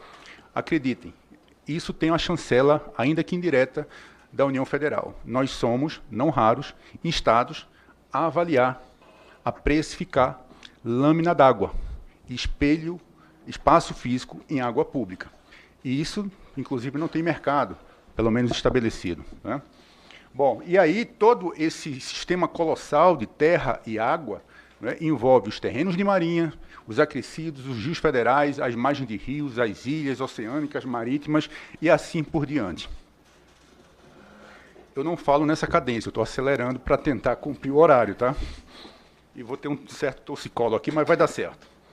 Bom, em números, isso aqui é a... Fica melhor, né? Tem o microfone aqui? Melhor. Perfeito. Isso aqui é o retrato da Secretaria, melhor, é o retrato do patrimônio imobiliário da União Federal, né? Nós temos atualmente 800 mil imóveis registrados, catalogados na nossa base, que totalizam 2,3 trilhões de reais. É o que a gente chama da nossa riqueza patrimonial. É a riqueza pública da nação brasileira. Ou seja, que é afiançado e endereçado à composição do Balanço Geral da União. Parte desses imóveis, quando são endereçados numa perspectiva arrecadatória, eles traduzem aos cofres da União algo em torno de R$1 bilhão ano, onde 20% desse total é endereçado automaticamente aos municípios, que detêm imóvel federal na sua jurisdição, né? E isso é um retrato, isso não é um filme que está para ser concluído. Estamos num processo de identificação, demarcação de linha pré-amar, de linha de enchente ordinária, que vai na expectativa de duplicar, triplicar ou até quadruplicar esse portfólio. Portanto, já fica a primeira consideração de que a importância da demarcação e da engenharia de avaliação, por favor. E aí, só para ser exaustivo nessa questão da complexidade da nossa carteira, nós não estamos a falar apenas. Aqui? Como é que volta aqui? Não, tem que voltar aqui. Está acabando. Volta, mais um aí. Aqui, né? Aqui. Nós não estamos a falar apenas numa sala comercial, num prédio público, numa residência, que também faz parte, mas é uma parte diminuta da carteira imobiliária da União Federal. A gente se encontra em cenários como esse, imóveis ribeirinhos, né, que tem seu mercado associado, que é uma realidade em boa parte do território nacional, em áreas extremamente antropizadas, carentes e necessárias de provisão habitacional, regularização fundiária, onde a digital da engenharia de avaliação é percolada nos instrumentos negociais da Secretaria. Nós temos aqui glebas urbanizáveis das mais variadas, com formações de tamanhos, algumas que ultrapassam 2, 3 municípios na sua dimensão. Nós temos aqui castelos, nós temos aqui, além de prédio público, a gente fala aqui de um quarteirão, já fomos instados muitas vezes a avaliar um quarteirão todo, não é um prédio especificamente, é todo um quarteirão. As nossas faces de quadro, que são os terrenos de marinha, para definição do domínio da União para sustentar a operação de aforamento e ocupação, né? Isso também é outra realidade nossa. E aí, passando rapidamente, shopping centers, aeroportos, área de amortização para usina elétrica, geração de energia onshore e offshore, eólica, áreas portuárias que está chovendo no nosso dia a dia, áreas com supressão ambiental, isso é um caso icônico lá do colapso Salgema, em Alagoas, que inabilitou 3, 4 bairros, onde a União está instada a identificar o prejuízo patrimonial e ambiental, onde a gente fala, inclusive, de valor sinérgico, que é algo que está extremamente sendo instado pelos que nos pautam, que eu vou falar agora rapidamente, que são os órgãos de controle. As marinas, que povoam, não é, toda a nossa costa, além ilhas federais, né, na sua parte disponível e indisponível. Tudo isso, meus amigos e minhas amigas, precisam ser equipamentos imobiliários flutuantes ou fixos em rios federais. Esse é o dia a dia. Essas fotos aqui, senhora deputada, não são fotos ilustrativas. Isso é a realidade, é a vivência que chega à Secretaria do Patrimônio da União, quando não aos órgãos setoriais específicos que detêm essa tipicidade em sua carteira. Isso são processos que foram, estão ou serão vivenciados no dia a dia da Secretaria. E aí, todo esse patrimônio precisa ser avaliado para suporte às destinações estratégicas, né? E aí vem uma segunda consideração. Além do imóvel não ser apenas aquela concepção originária de uma área demarcada registrada, também, longe disso, inclusive, é mais uma reflexão aqui conjunta, que esses imóveis não estão, né? Inclusive, é um resíduo numa perspectiva mercantil. Esses imóveis não estão na expectativa de comercialização, de compra e venda. Majoritariamente, a carteira imobiliária, o patrimônio público, está endereçado para as políticas públicas. Então, além das destinações, a contabilidade pública, não é uma agenda nacional hoje, que é o accountability, que é a transparência. Então, a gente fala aqui da toda a orçamentação de custo, as técnicas de depreciação, os valores patrimoniais, que são impostos não por nós, para a Secretaria do Tesouro Nacional, que nos pautam e nos controlam para a gente afiançar o balanço geral da União, que é a nossa riqueza imobiliária. E, não menos importante, para finalizar esse contexto, é a necessidade da auditoria. Toda a administração pública ela se movimenta ao olhar dos órgãos de controle. Então, leia-se CGU, TCU, eles estão a nos pautar no bom exercício, devido exercício que fazem, de saber anualmente o que, como, para que, de que forma foram feitos, no caso aqui, a nossa atividade de avaliação. Dentre as várias legislações patrimoniais, chamando a atenção, uma das principais, a 9636, já há um dispositivo endereçado sobre o tema da avaliação, onde a gente fala do profissional habilitado e consagra no nosso infralegal sustentado por uma outra prerrogativa nossa, que é o atendimento à norma específica, no caso a BNT. E a prova de que os nossos imóveis não estão submetidos apenas a uma perspectiva mercantil, né? Temos, por exemplo, aqui o Programa Imóvel da Gente, que é o principal programa da Secretaria que comunica com toda a base imobiliária federal do Brasil, que é um programa sinérgico, participativo, integrado com a sociedade civil organizada, com os ministérios específicos, no caso, o Ministério das Cidades é um deles, e o Banco de Fomento. E aí cabe uma grande reflexão de que, assim, todos nós sabemos, né, de que a Caixa Econômica, por exemplo, detém de uma persona do âmbito federal, do âmbito público, como sendo a principal, uma das principais instituições públicas que detém o domínio da engenharia de avaliação. E eles têm um portfólio muito estruturado, muito direcionado, né, em relação a todo o compliance, em todo o rito, né, assim como também o Banco do Brasil, que nós temos acordo, enfim.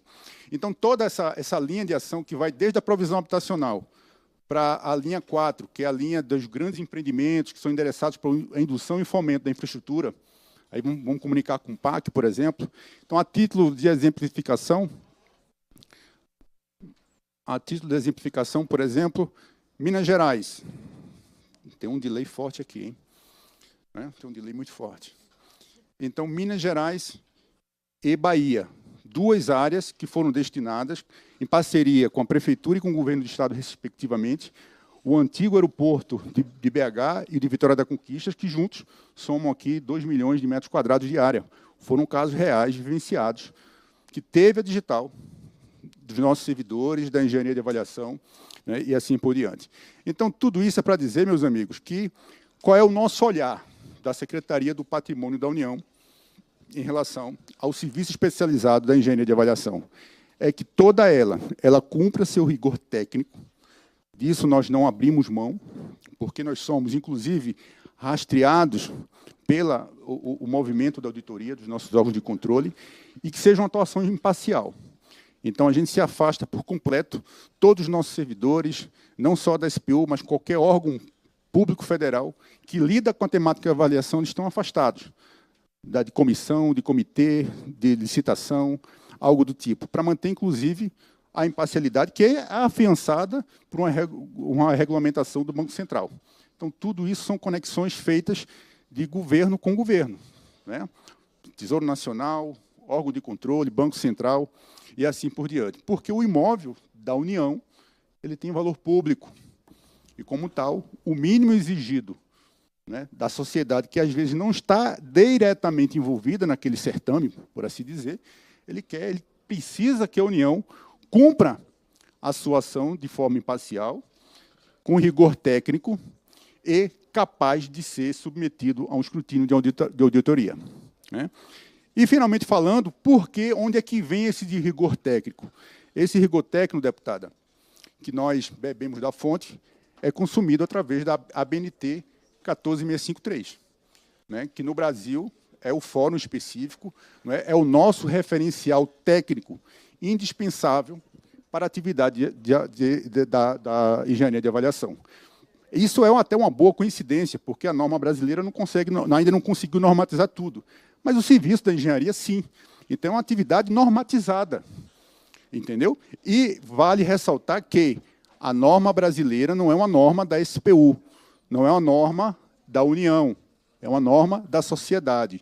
Lá é um fórum que tem que ser discutido, os porquê sim, os porquê não, né, os condicionantes, e lá ele fala claramente que os trabalhos técnicos elaborados de acordo com a norma são denominados laudo de avaliação. Então, é essa peça que, inclusive, está exaustivamente disposta nos nossos supralegais, em toda a legislação patrimonial pública federal.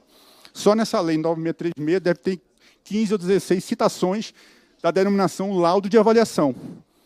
E o laudo de avaliação, ele está dizendo que é uma peça técnica fundamentada de forma científica, inclusive. E dos exemplos visuais que nós tivemos aqui, nos resta claro de que não é uma estimativa pontual para um determinado fim apenas. É uma ciência de valor, pela complexidade, não é? Pela diversidade e um patrimônio extremamente rico e extremamente valioso, que é o nosso. E a engenharia de avaliações dita pela ABNT, tá? A versão me parece a mais atual, que é a parte 1, ela endereça atualmente para os engenheiros e arquitetos. Bom, dito isto, deputada, considerando as nossas carteiras, a complexidade, a pluralidade, a tipicidade, diversidade, não é, dos nossos imóveis, que não são especificamente ou apenas imóveis facilmente identificáveis, ou que não são imóveis apenas para uma expectativa comercial de transação. Está aí o imóvel da gente, foi um exemplo. No ordenamento do cumprimento do compliance e da imparcialidade, para se afastar de toda sorte do conflito de interesse, os procedimentos necessários para a realização do laudo de avaliação devem estar em consonância com a norma brasileira. Os imóveis da União, eles têm valor público, e, como tal, tendo valor público, eles têm que ser realizados de forma auditável, pautado em fundamentação técnica, né, e que sejam capazes de afiançar a nossa política pública, sustentar e correlacionar com o balanço geral da União. Aqui está, finalmente, aqui o endereçamento, para quem quiser saber um pouco mais a miúde de tudo que nós falamos, todo o portfólio. Deputada, eu trago aqui os cumprimentos da nossa secretária, a Carol Stuck, e da nossa diretora, Thais Brito, pelo espaço concedido. Sugiro, se houver tempo, todo o rito, não é? Enfim, que sejam ouvidos outras instâncias, o Ministério das Cidades, o INCRA, o Ministério do Transporte, o Banco Público, a Caixa Econômica, é interessante, é um ator de fomento que é necessário ser ouvido, enfim, mas agradeço, em nome da secretária e diretora, o espaço concedido. Muito obrigado a todos vocês.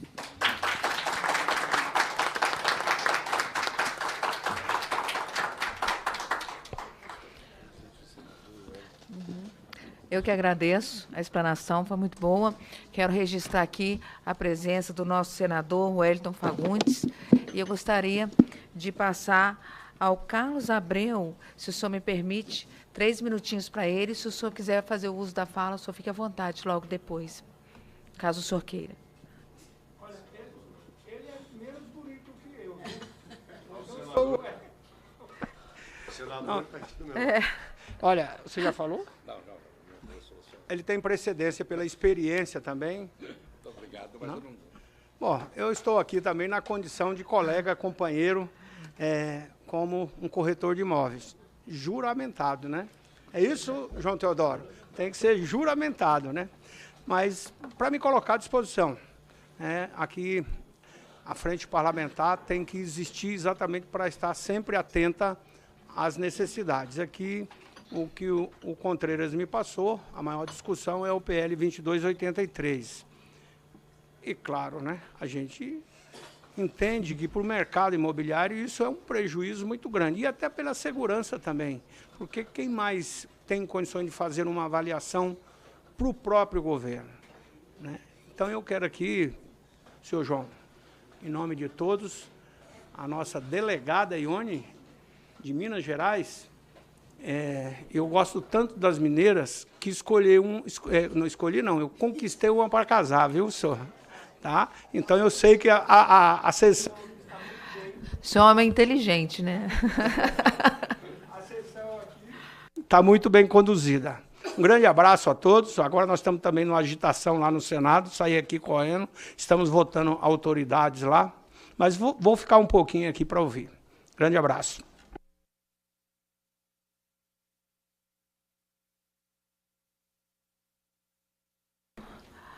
Do passar da hora, eu vou ter que ir para... A gente está em votação, enfim, senador, o senhor já deu a palavra do senhor, e aí eu peço que todos compreendam, mas nós vamos trabalhar em relação a essa situação. Quero dizer que nós vamos ouvir todos e dizer que o meu apreço pelos corretores, mesmo porque, né, eu não... Pelo que eu coloquei aqui, é sempre bom um debate. Eu acho que é importante todo mundo estar, mas, sinceramente, eu não entendo por que o corretor não estaria nessa situação aqui. Eu não consegui ainda... Os argumentos vieram e foram, e eu não consegui ainda a necessidade do corretor ou então a dispensabilidade do corretor. Não estou... Por isso que nós estamos ouvindo aqui, eu acho que o corretor tem um papel essencial, assim como no nosso senador disse aqui, embora foi falado aqui, bens públicos, enfim, é claro, podem vir. Por que não? Além de todas as pessoas jurídicas, as pessoas que estão aqui, que vão fazer avaliação de bens públicos ou não, por que não estar o corretor? E, sinceramente, depois dessa audiência pública, eu ainda não consegui enxergar, me perdoem, quem está defendendo a ausência do corretor, mas eu não consegui um argumento que possa me convencer de que a ausência do corretor é necessária. Portanto, eu vou continuar estudando, nós estamos com esse projeto de lei e nós vamos fazer um projeto em separado para que o corretor esteja aqui, nesse projeto de lei. Enfim, e quem quiser me convencer do contrário, eu estou à disposição também, mas eu não consegui ser convencida do contrário. Muito obrigada, que Deus abençoe todos vocês.